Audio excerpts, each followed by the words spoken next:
नंबरवार बनेंगे। तो बताया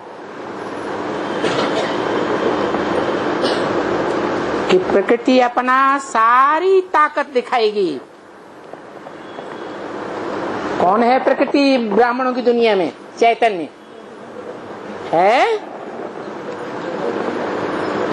अरे 5 जड़ तत्वों में कौन सा तत्व है जिस तत्व में 5 ही तत्व समाये रहते हैं? है पृथ्वी, वो जड़ तत्व है। और चैतन्य तत्व पृथ्वी कौन है जिसके लिए शास्त्रों में गायन है? पृथ्वी से ही जन्म लेती है, धरणी से ही जन्म लेकर धरणी में ही समा जाती है। क्या नाम दिया? सीता।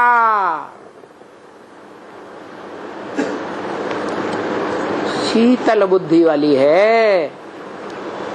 क्या कैसी बुद्धि है? शीतल। जैसे भारत देश में कौन सा एक प्रदेश है जो बहुत शीतल है? अरे भारत देश में कौन सा ऐसा स्थान है जो बहुत शीतल है? हिमालय। हिमालय शीतल है ना। हिम आलय, हिम माने बर्फ, आलय माने घर, वो तो जड़ है। उसकी यादगार कोई चैतन्य भी होगा या नहीं? शास्त्रों में हिमवान, हिमालय पुत्री पार्वती, कौन गाई हुई है? हिमालय पुत्री पार्वती। और तुम सब नंबरवार पार्वतियां हो। तो दूसरे नंबर की पार्वती भी कोई होगी या नहीं होगी? है जो मुरली में बोला, राधा भी निकली तो सीता भी निकली।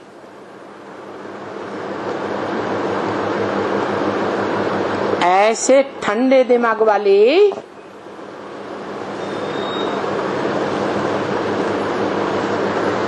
कि बर्फ हिमालय पर दौड़ती है नदियों की तरह या जाम रहती है? ऐसे बुद्धि जाम रहती है। हिमालय किसका पार्ट है ब्राह्मणों की दुनिया में? क्यों? क्योंकि उनके अंदर जो ज्ञान जल है वो चलायमान नहीं होता, बर्फ की तरह स्थिर रहता है। और वो ही ब्रह्मा की सोल, जगदम्बा का तामसी रूप महाकाली जब बनता है तो उसके मस्तक पर प्रवेश हो जाता है, विराजमान हो जाता है। नहीं होता है या नहीं होता है? तो बुद्धि और भी जास्ती जाम हो जाती है। बुद्धि चलती ही नहीं, हम क्या कर रहे हैं?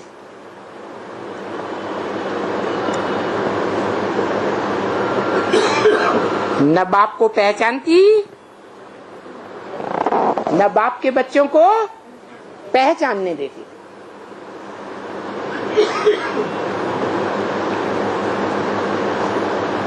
और माया बेटी उससे पहले ही हाथ मिला के बैठी हुई है। एक तो माया की शक्ति बड़ी जबरदस्त,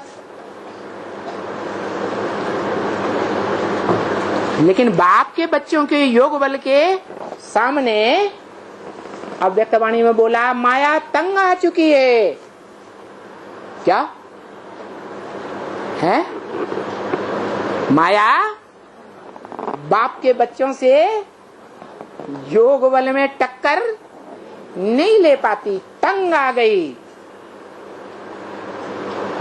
चैतन्य माया या जड़ माया, चैतन्य माया, शरीर भी छूट गया। अभी सूक्ष्म शरीर धारण करके ज्यादा पावरफुल हो गई या कम पावरफुल हो गई?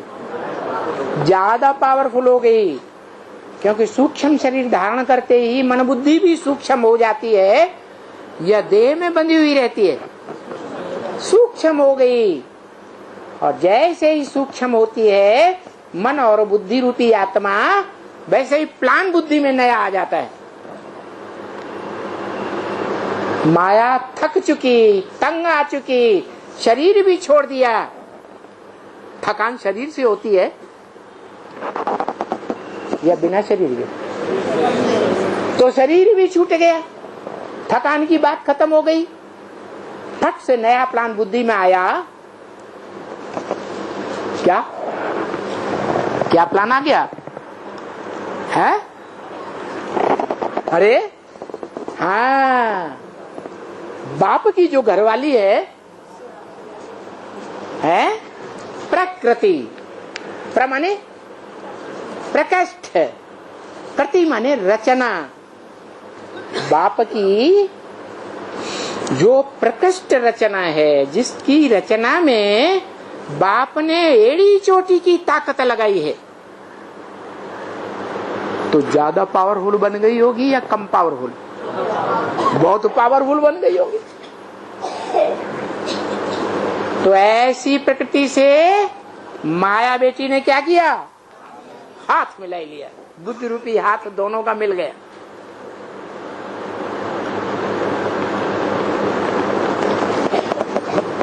दोनों के बीच में पावरफुल कौन है? माया पावरफुल है। थक गई, तंग आ गई, वो पावरफुल है,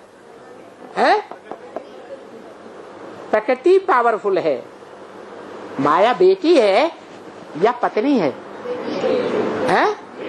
बेटी तो है, लेकिन आज की दुनिया में जैसे विदेशियों में बेटियां होती है ना, ऐसी बेटी है।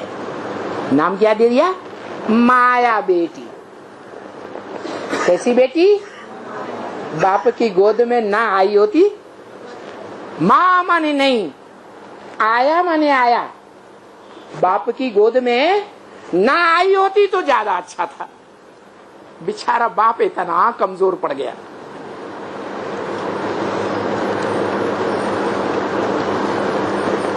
तो माया बेटी जो बेटी है माता पिता की, तो बेटी ज्यादा पावरफुल या उसकी अम्मा ज्यादा पावरफुल? अम्मा ज्यादा पावरफुल होती है। तो बेटी ने बड़ी होशियारी दिखाई। क्या होशियारी दिखाई है? माता से बुद्ध रूपी हाथ मिला लिया और माता बुद्धि में ज्यादा पावरफुल होती है या बाप बुद्धि में ज्यादा पावरफुल होता है?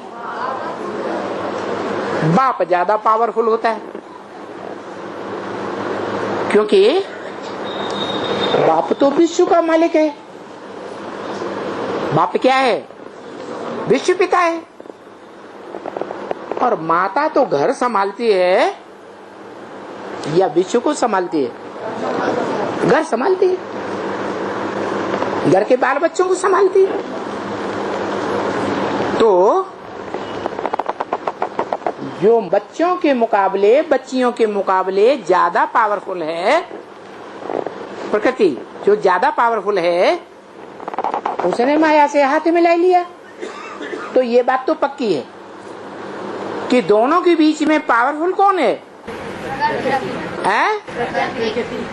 प्रकृति पावरफुल है, माता ही पावरफुल है, क्योंकि बाप की पहली रचना है। पहली रचना में ज्यादा ताकत होगी या बाद वाली रचना छोटे बच्चों में ज्यादा ताकत होगी? पहली रचना में ज्यादा ताकत होती है, ये तो ठीक है। लेकिन जो माया बेटी है, वो बेटी बुद्धि में ज्यादा तीखी होती है या शक्ति में ज्यादा तीखी होती है? बुद्धि में ज्यादा पावरफुल होती है।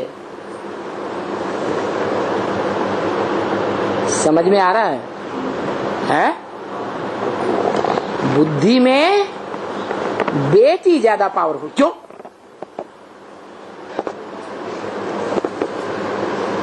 बाप की बड़ी बेटी है, जैसे बड़ा बेटा होता है,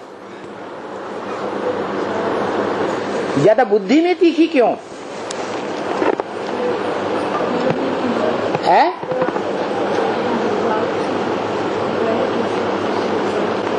बुद्धि में बेटी ज्यादा पवित्र बुद्धि वाली होती है या माता ज्यादा पवित्र बुद्धि वाली होती है?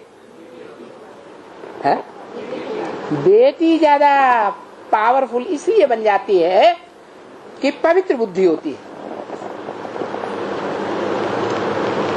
तो जो पवित्र बुद्धि वाली बेटी है, माया बेटी, वो प्लानिंग बड़ी बढ़िया बना लेती है।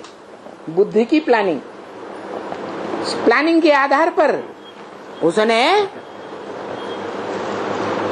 प्रकृति से हाथ मिलाई लिया। और प्रकृति बड़ी पावरफुल है दुनिया में, सबसे जास्ती पावरफुल। बाप के बाद कौन पावरफुल है? प्रकृति। कैसे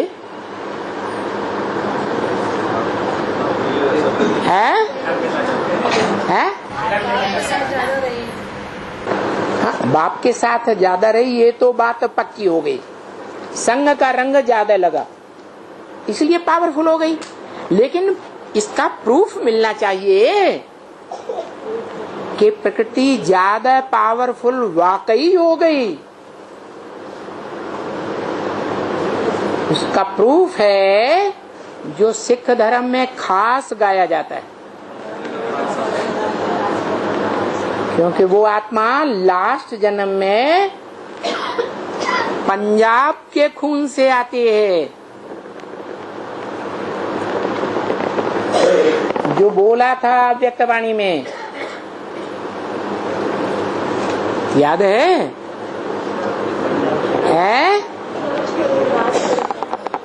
नहीं, ये भी बोला। हाँ, पंजाब की धरणी कन्यादान में सबसे आगे गई। ये 83-84 की बात है, पक्का सन याद नहीं।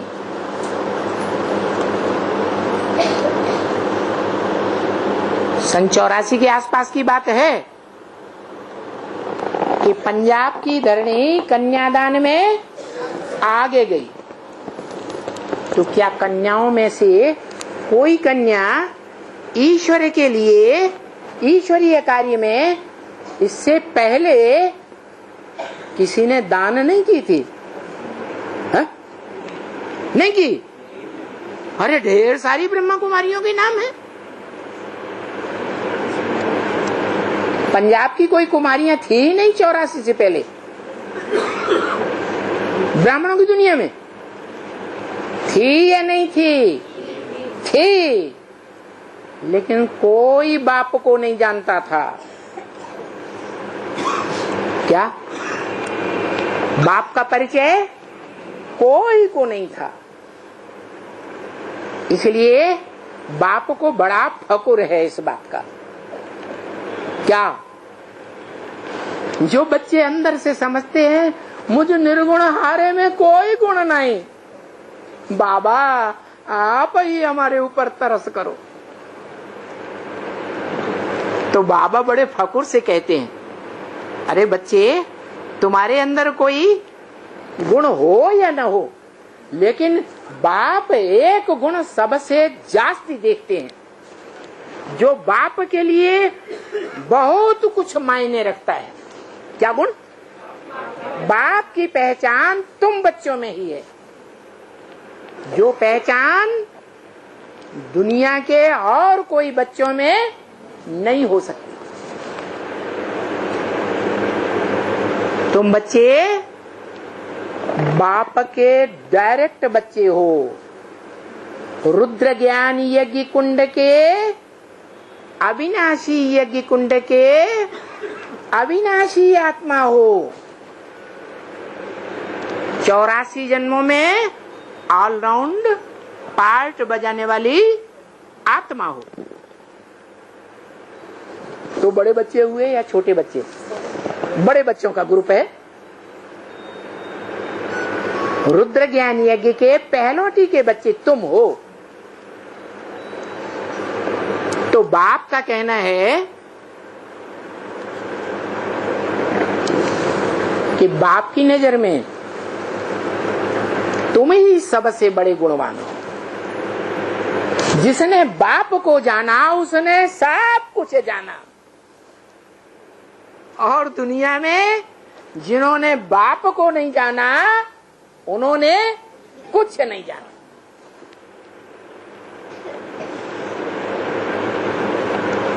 बाप को पहचानते हैं, बाप को मानते हैं, तो बाप का वर्षा उनको मिलता है। पहचानते ही नहीं, जानते ही नहीं, तो बाप का अव्वल नंबर का वर्षा मिलेगा? मिलेगा? नहीं मिलेगा।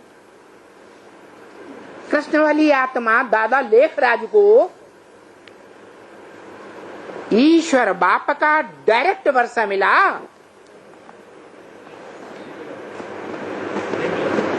कि देवताओं से मिला? नर से डायरेक्ट जो नारायण बने, नारी से डायरेक्ट उसी जीवन में जो लक्ष्मी बने, उन लक्ष्मी नारायण नर नारायण से मनुष्य सृष्टि के पहले पत्ते रूपी राधा कृष्ण को वर्षा मिलता है। भगवान बाप से डायरेक्ट वर्षा नहीं मिलता। क्या वर्षा मिलता है?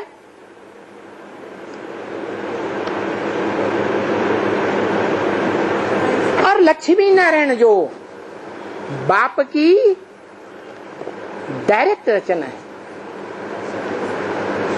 उनको क्या खास वर्षा मिलता है? हैं?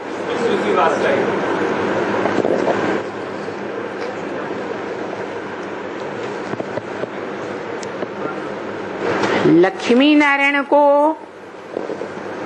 और उनकी सारी प्रजा को नंबरवार, और उनके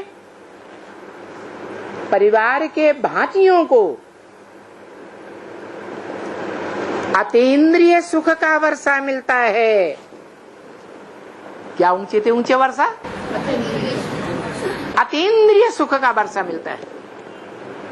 जो वर्षा राधा कृष्ण सतयुग में जो फर्स्ट जन्म लेंगे उनको नहीं मिलता है। अतीन्द्रिय सुख का वर्षा जीवन रहते नहीं मिलता है। जीवन त्यागने के बाद, देह छोड़ने के बाद, जब तक उनका जन्म सतयुग में न हो बच्चे के रूप में, तब तक उनको कोई वर्षा नहीं मिलता। उसके बाद जो वर्षा मिलता है वो देहधारी देवताओं से वर्षा मिलता है। लक्ष्मी नारायण देहधारी हैं या बिना देह के हैं? देहधारियों से वर्षा मिलता है। भले ऊंचे थे ऊंचे देवताएं हैं, लेकिन देहधारी तो है ना। तो देह में जो कर्मेंद्रिय हैं 5 और ज्ञानेंद्रिय हैं 5, उनमें श्रेष्ठ कौन सी है इंद्रियां? ज्ञानेंद्रियां। और ज्ञानेंद्रियों में सबसे श्रेष्ठ आंखें। वो आंखों के सुख का वर्षा ले सकते हैं, लेते हैं राधा कृष्ण मनुष्य सृष्टि के पहले पत्ते। लेकिन अतीन्द्रिय सुख का वर्षा उन्हें जीवन रहते नहीं मिलता। तो जब ऊंचे थे ऊंचा युग सतयुग, और उसके पहली पीढ़ी में आने वालों को ही ऊंचे ते ऊंचे भगवंत का वर्षा नहीं मिलता। तो जो बाद की पीढ़ियों में दुनिया में आएंगे, त्रेता में आएंगे, द्वापर में आएंगे, कलयुग में आके जन्म लेंगे, उनको नीचा वर्षा मिलेगा या सबसे पावरफुल वर्षा मिलेगा? है नीचा ही वर्षा मिलता है। तो बताया ये जो प्रकृति है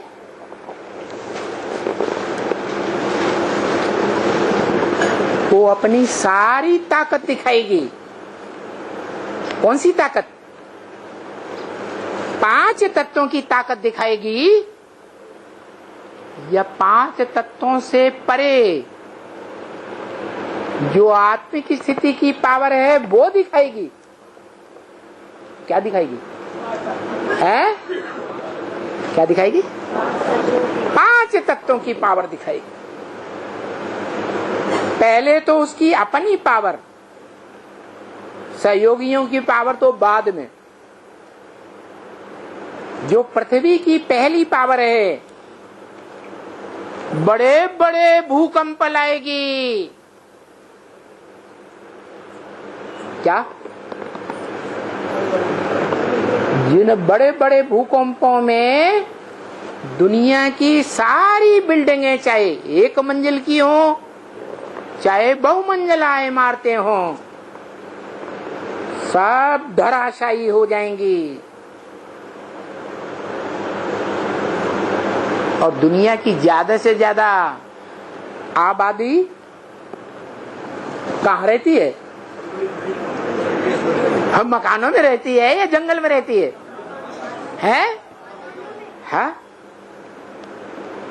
तो सब मर बैठेंगे।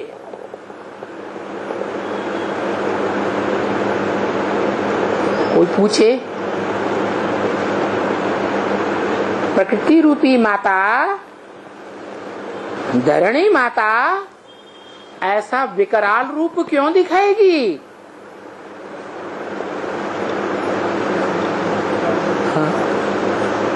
कोई कारण होगा तब कार्य होगा या बिना कारण के कार्य होगा? है क्या कारण बनता है? दुनियावी हिसाब से देखें तो ये कारण बनता है कि दुनिया के जो नास्तिक हैं, सबसे बड़े नास्तिक रशियन से जिन्होंने एटम बम बनाए, वो एटमिक एनर्जी फोड़ेंगे, बड़े से बड़े बम फोड़ेंगे तो दुनिया में भयंकर आग लगेगी। नहीं,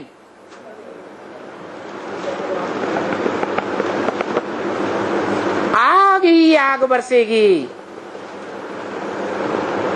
और पृथ्वी का जो वायुमंडल है, पृथ्वी हिल जाएगी। क्या होगा? धरणी रूपी माता, प्रकृति और प्रकृति की भुजाएं, जो भी पृथ्वी पर छोटी बड़ी धरणियां हैं, बेहद में धरणियां कौन है? कन्याएं माताएं हिल जाएंगी। मान लो परमात्मा बम भी फूटता है ग्लानि का। अभी सबसे जास्ती ज्ञान में चलने वालों की संख्या कन्याओं की है, अदर कुमारों की है कि अदर कुमारियों की है या कुमारों की है? माताओं की है। तो वो माताएं जब परमात्मा बम फटेगा दुनिया में, टीवी में ग्लानि की भयंकर चारों ओर से आवाज निकलेगी। बाप के प्रत्यक्षता की ग्लानि, प्रत्यक्षता बम क्या ग्लानि? अरे जिनको ये बाप कहते हैं वो ऐसे करता है, वैसे करता है, ये विषपाई है, ये ऐसे करता है, ये उनको नहीं छोड़ता, ये उनको नहीं छोड़ता, ऐसा करता है।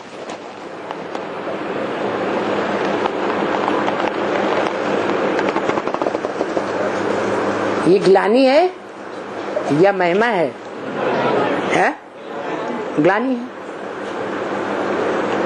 जो काम दुनिया के कलयुग के अंत में सारे ही प्राणी कर रहे हैं,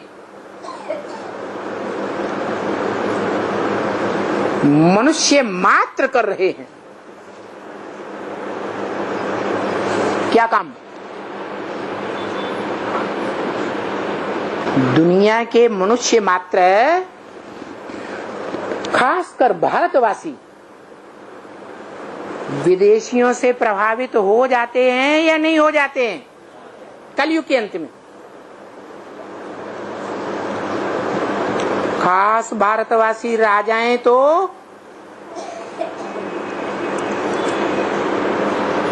युगों से प्रभावित हुए पड़े हैं विदेशियों की व्यभिचारी प्रवृत्ति से,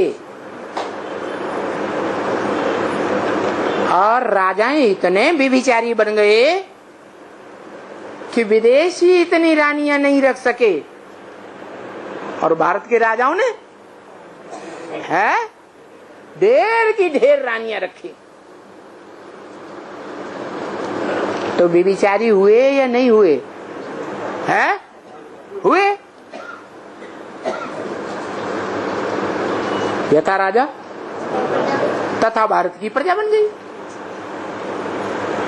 अभी वो ही राजा हैं, अभी वो सारी प्रजा जो भारतवासी अपन को कहते हैं,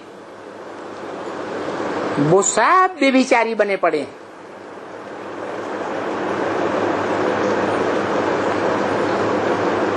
यहां तक कि शिव बाप ने ब्रह्मा मुख से मुरली में ही बोल दिया, हम बच्चों के लिए भी बोल दिया, जिन बच्चों के ऊपर बाप को बड़ा फकुर है,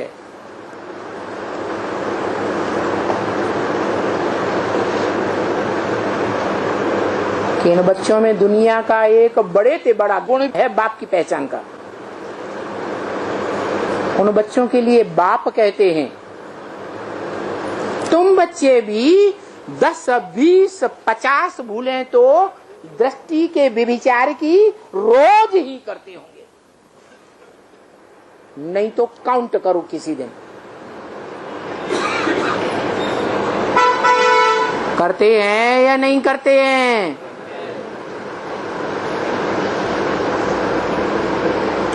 तो सारी दुनिया के सारे ही प्राणी मात्र कलयुग के अंतिम जन्म में व्यभिचारी बन जाते हैं, विदेशी मनुष्यों के प्रभाव में आने से, मनुष्य आत्माओं के प्रभाव में आने से। तो सारी मनुष्य सृष्टि का जो बाप है, वो बच्चों के मुकाबले बच्चे का ही काम करेगा या बच्चों का भी बाप बन के काम करेगा? जो मुरली में ब्रह्म वाक्य में बार बार वाक्य आता है, बच्चे तुम्हारा बाप आया हुआ। कौन आया हुआ? तुम्हारा बाप आया हुआ। नई दुनिया बनेगी,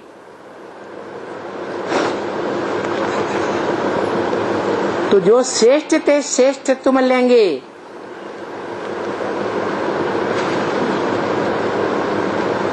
ज्ञानेंद्रियों में आंख का सुख हो या उससे भी ऊंचा सर्वोपरि सुख दुनिया का अतीन्द्रिय सुख हो, उस सुख में भी तुम्हारा बाप आया हुआ है। और जो नीचे ते नीचा,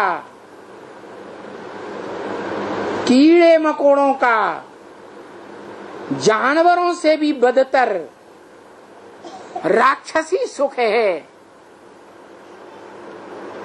वो सुख लेने में भी तुम्हारा बाप आया हुआ है।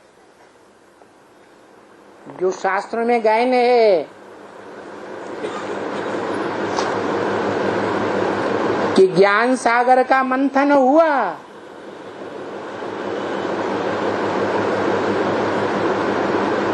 देवताओं ने भी मंथन किया, असुरों ने भी मंथन किया, तो पहले पहले क्या निकला है? हालाहल विष निकला।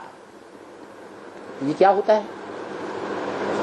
सारी दुनिया के देवात्माएं, दैत्यात्माएं, मनुष्यात्माएं, प्राणी मात्र सब घबराने लगे।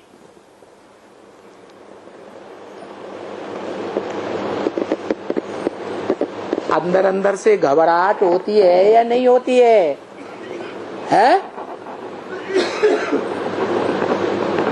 नहीं होती है। जब विचार दोष के कारण बार बार शक्ति क्षीण होती है,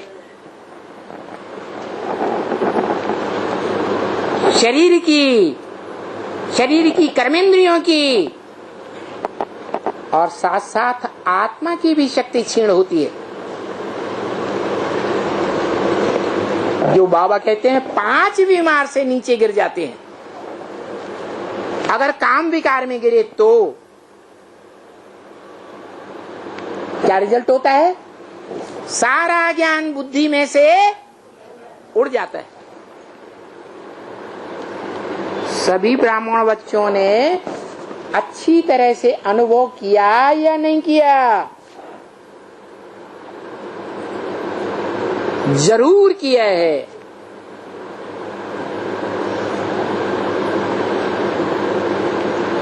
कि 5 बीमार से नीचे गिरने के बाद